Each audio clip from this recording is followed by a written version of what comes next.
पहला क्वेश्चन दिया गया है, दक्षिण अफ्रीका से लौटने के बाद गांधी जी ने प्रथम सत्याग्रह किस स्थान पर किया था? ऑप्शन दिए गए हैं चौरी चौरा, बरदोली, चंपारण या फिर दांडी।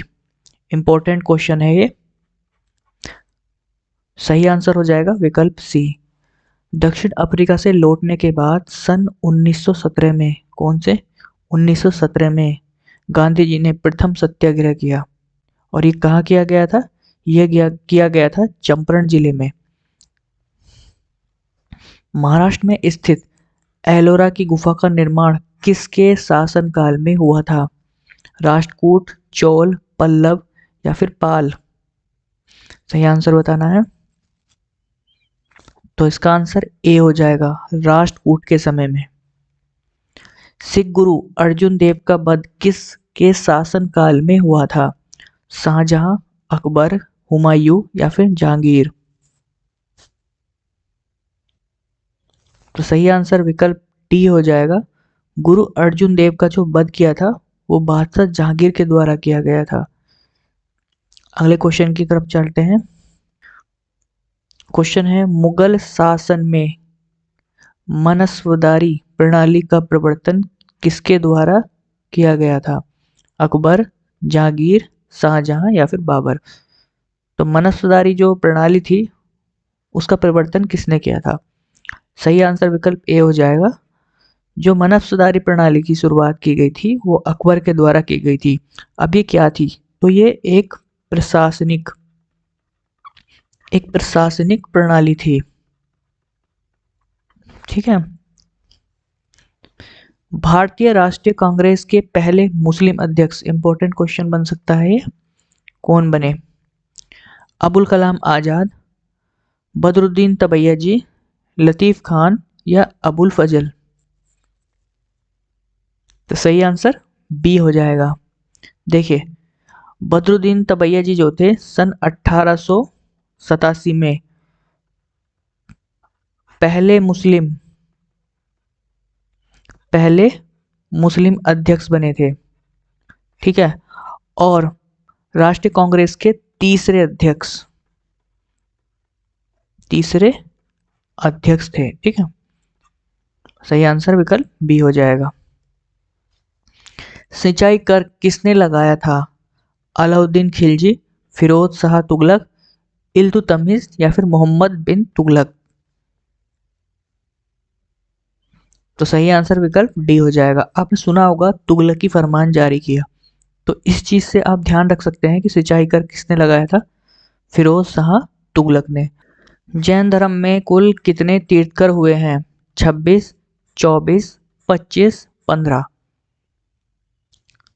तो सही आंसर विकल्प बी हो जाएगा। जैन धर्म में कुल 24 तीर्थकर हुए हैं।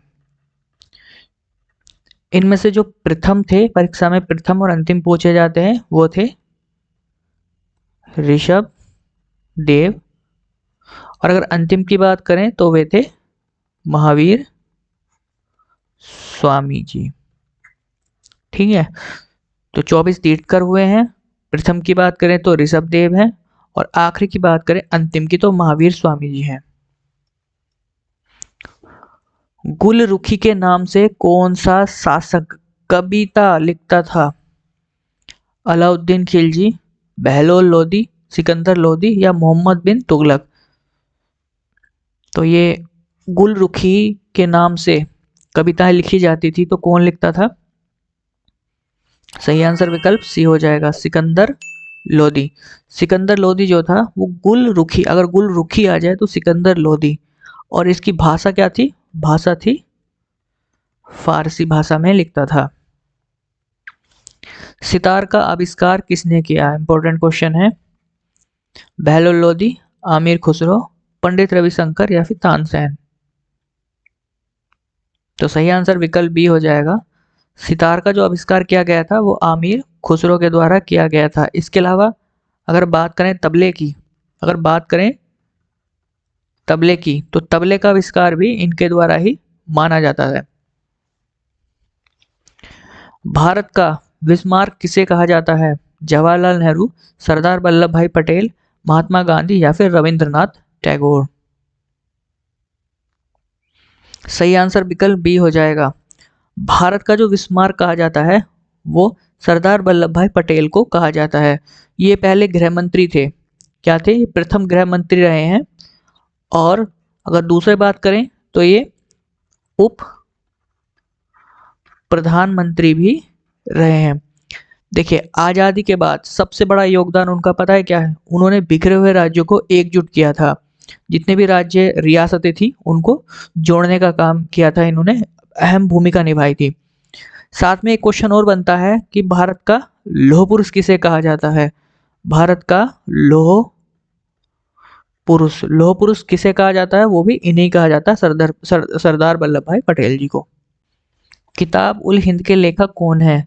आमिर खुसरो, अल बरूनी, जियाउद्दीन बरनी या मिनहाज उस सिराज। तो सही आंसर विकल्प बी हो जाएगा, अल बरूनी। अल बरूनी कौन है? अल बरूनी किताब उल हिंद के लेखक हैं। तो ये हमने क्वेश्चन किए हैं, सारे क्वेश्चन इंपॉर्टेंट हैं और इनमें से आपको अवश्य क्वेश्चन मिलेगा। और इसके अलावा मैं और भी क्वेश्चन आपके लिए बनाऊंगा, इंपॉर्टेंट क्वेश्चन लेकर आऊँगा, तो सभी क्वेश्चन जरूरी रहेंगे। वीडियो पसंद आई है तो वीडियो को लाइक ज़रूर कर दीजिएगा और आने वाली वीडियो से नोटिफिकेशन के लिए आप चैनल को सब्सक्राइब कर दीजिएगा। वीडियो देखने के लिए आपका दिल से धन्यवाद।